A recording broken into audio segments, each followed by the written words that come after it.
The house was filled with wedding chaos, silk ribbons, golden candles, and endless laughter that somehow didn't reach me. 5 days before my sister Chloe's grand wedding, I stood there, the forgotten daughter who had built her life brick by brick while my parents were too busy admiring their golden child. I hadn't planned to come home. But I couldn't ignore the truth I'd discovered. Elliot, the man Chloe was marrying, wasn't who he claimed to be. I had proof, bank records, photos, and a trail of victims who had fallen for his charm before disappearing right before their weddings. When I confronted them, the room froze. My father's face turned pale. "That's impossible," he stammered. "Is it?" I said, pulling out my company ID, sliding my phone across the table. "Call my office. Check my LinkedIn. I've been supporting myself since I was 18, while you were too busy looking at Chloe to see who I became." Chloe sank into her chair, eyes flickering between anger and disbelief.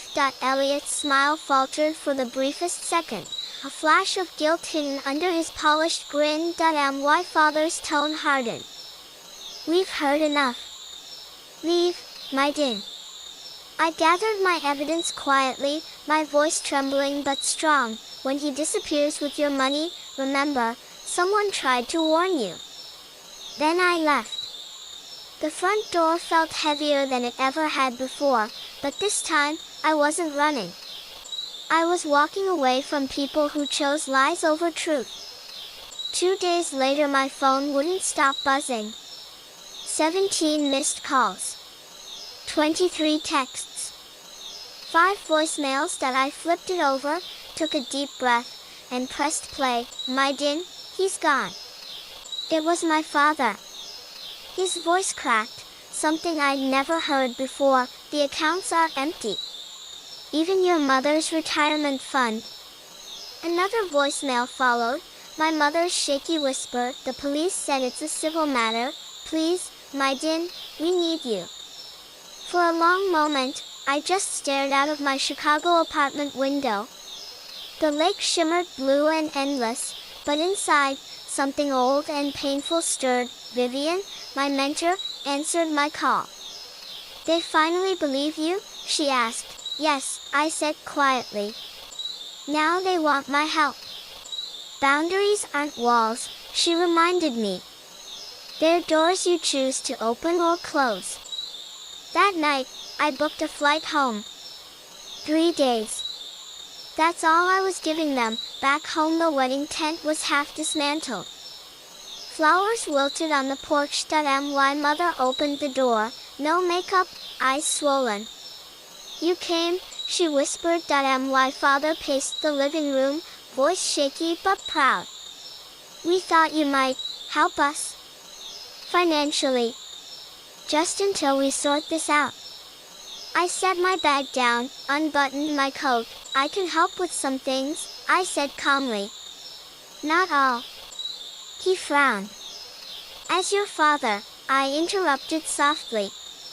"You can file police reports, contact a fraud lawyer.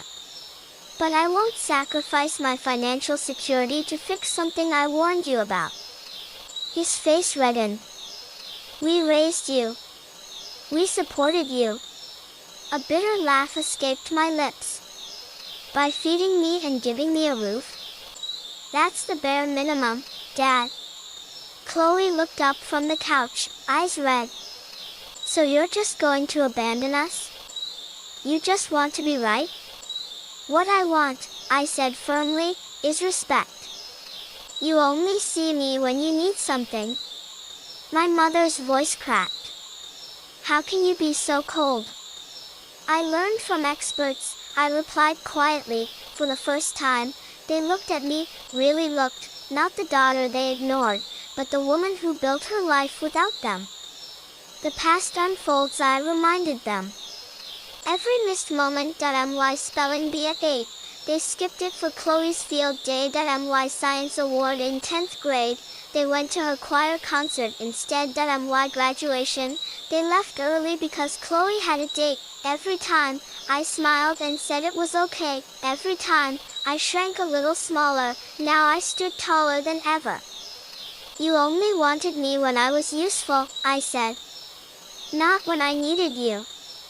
Aunt Helen's voice. The front door creaked open. Aunt Helen stepped in, her eyes sharp with years of quiet observation. I saw it all, she said. Every time you ignored this child, every time you praised one and dismissed the other. It ends now.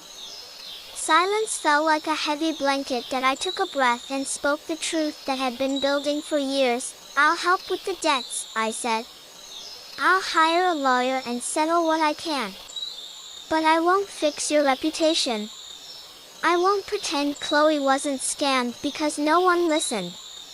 And I won't let you use me as your family's savior. My father glared. You don't get to dictate terms in my house. Yes, I said, meeting his eyes, I do. When I'm the one saving it. For the first time, I felt the power of my own voice, not anger. Not revenge, just truth, clean, sharp, undeniable truth. That I stayed for 3 days, handled the legal work, protected my money, and when I left, there were no tears, only quiet understanding that my family finally saw who I had become, not the forgotten girl in the corner, but the woman who refused to be small anymore. Some truths burn, but sometimes, they're the only way to finally see the light.